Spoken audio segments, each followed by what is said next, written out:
Curtsy day 19. It is Sunday. We are back to our lunging type moves.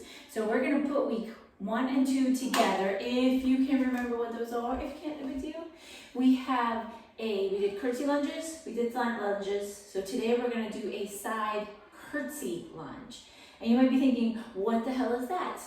It's a side lunge, and then you go into a curtsy lunge. It's not some newfangled thing that I just made up, although I might try to make something up like that. So what you're gonna do, form that we've talked about in the last 2 videos are still key. If you need to go back and review those to get a little more in-depth on each move, do that. I want you to imagine there's a little tiny bench back here, and you are trying to tap your butt on it when you go into your side lunge, and then when you curtsy, we're sinking all in on this leg, all right? So we're gonna step out to the side, sit back into that side lunge. Remember, this butt's touching down on that little bench.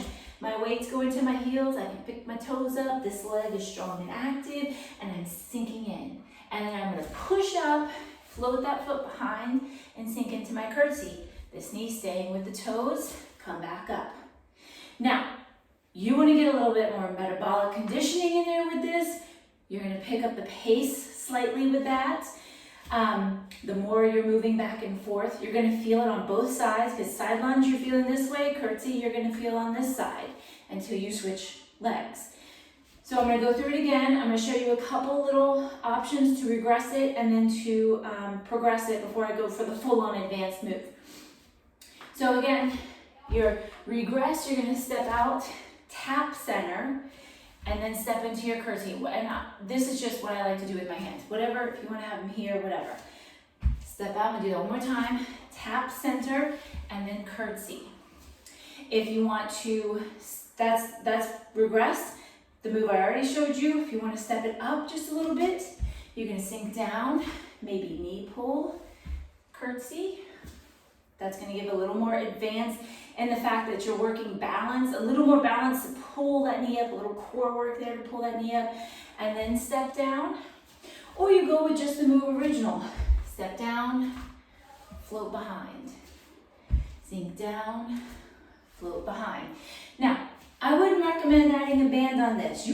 Technically you can, but depending on your band, it could shorten that range of motion, and I want you to really step wide and sink in, because that's where you get in back here. Most bands are not going to give you this much leeway, this much stretch without falling off on you when you're here.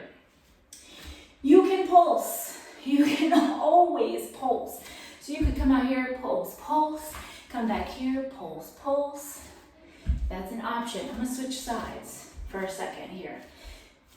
So you have your regression, tapping in. If you need something for support, maybe a chair in front of you, you could have a chair. It's going to be over there though when you step out this way. So hands come to support here. Maybe this hand stays on the chair. You come back, hands to the chair as you step in to that curtsy. Yes, on this one specifically, if you have any issues with that curtsy, with your knees just not working, it's not happening for you, you can side lunge and then just step back straight, hip width apart. This is always an option. Take out that side.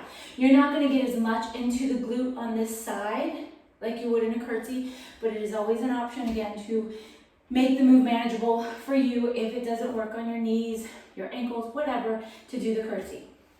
So that's your regressed, your basic, your slightly progressed.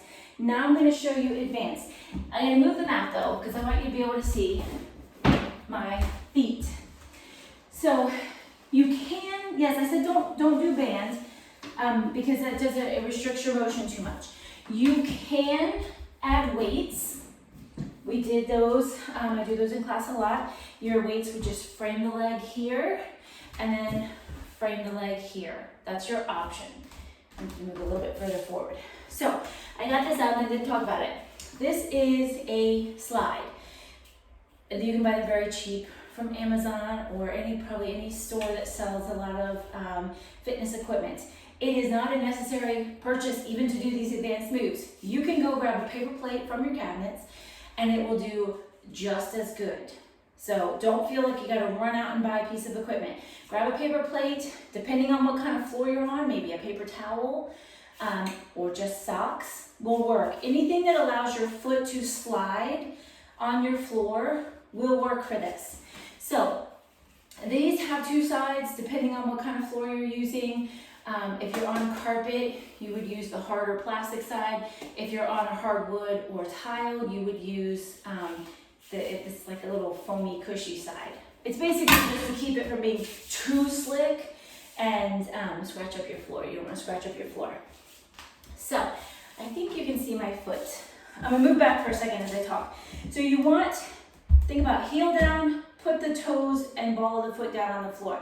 You don't want to have the entire foot on the floor, on the slide, because if you were to start slipping, and knowing that I've got no way to stop myself. Now this is not very slippery in here, but that's the point.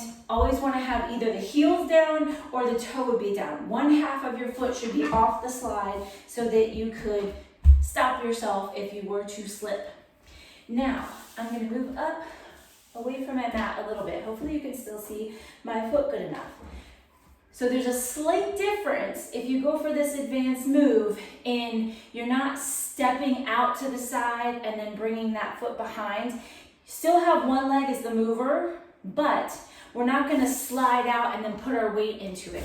We're going to slide out, sinking down as if we've stepped this way, and then as you pull up and you slide that foot behind you. So this, and mine's not sliding very well. I'm just going to come this way. Hopefully it doesn't scratch my floor too much. So slide out, pull it back, slide back. So this is working just this one side the whole time. And as you see, it might be more feel like a pulsing move. It is super intense on this one side. You're going to feel it in the quad, the hamstring, the glute, everything. This leg's just out here like woo-woo until you switch sides, all right? So again, I call it the advanced move because it is more intense on the glute, on that standing leg, and it's more balance work. So I want you to not do this unless you feel confident and comfortable with going advanced and being able to slide your foot around holding balance. Now, yes, you could still have a chair in front of you that you're holding onto or a wall or something that you're holding onto, but still I want you to make sure you only try this if you are confident you have the balance to slide back and forth, all right? Slides are amazing. It's an amazing workout. In fact, I think I've been thinking about this enough. I'm going to do a full class using slides and bands to really get into that booty, the upper body, all the fun stuff. So before I trip, let me flip this back out. There we go. So that is your move for day 19, side lunge, curtsy lunge. Now you can add, like I said, you can add weights, especially if you want to get more strength and metabolic conditioning into that move. You can pulse, you can always pulse. And you can add the slides. Those are your ways to ramp up, as well as adding that knee. So out, knee, back. The ways to regress, lessen your range of motion is always number one. Bringing the speed down, having something to help balance, and then going out, tap in, and go back. All right, so that's ways to bring it down a little bit, or to take the curtsy part out and just step straight back in your lunge. Any questions, please feel free to reach out. You can contact me privately through the site, or you can comment on this video and I will get right back to you and help you any way I can, or reach out to whichever coach you are working with, and we are there for you, and I can't wait to see how you do. Have a great day.